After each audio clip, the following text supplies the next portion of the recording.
Welcome to Could It Exist in Real Life, where food isn't made out of people. After trying Rumble, I got inspired to find food-related mediums, and there was only one thing that came to mind, for now. Soylent Green. Based off the book Make Room, Make Room, the movie is about a dystopian future in New York where it's vastly overpopulated. Food supply is at an all-time low, to the point where a regular jar of jam could cost you $100, and riots occur every day. Riots so intense, police resort to using loader-rigged garbage trucks or scoops to round up the rioters. But fear not, folks, there's a way out of this. You can register at a building now to kill yourself. I'm not even kidding.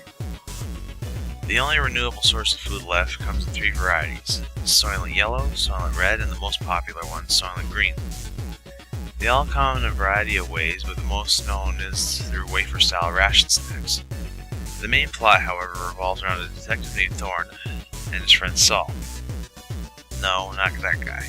This Saul is known as a book, basically a source of info since barely any actual books exist anymore. Bear in mind, this was made in the 70s, so the iPad or Kindle was thought of as a futuristic device. They are called upon by local authorities to investigate a murder of rich industrialist William R. Simonson, while at the same time robbing the man of his food and materials.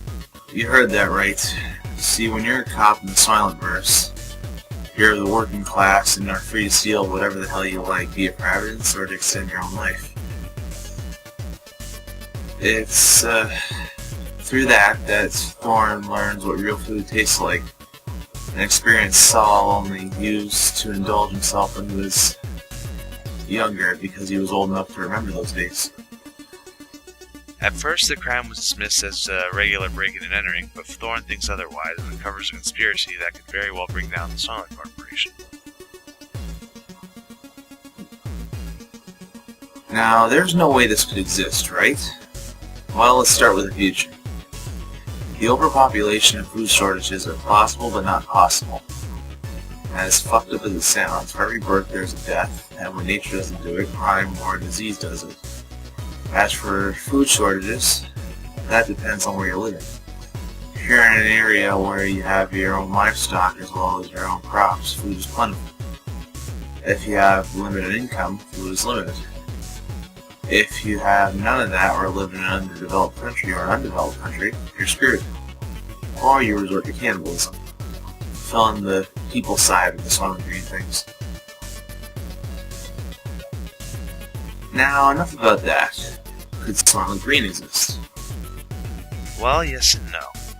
The green will never exist, but the other Soylents are not too far behind. According to Vice.com, a man named Rob Reinhart solved hunger issues by constructing a type of substance that is supposed to be the equivalent of a balanced diet. He calls it Soylent, but judging by the look of the food, it's more or less Soylent Yellow, which is not made of meat.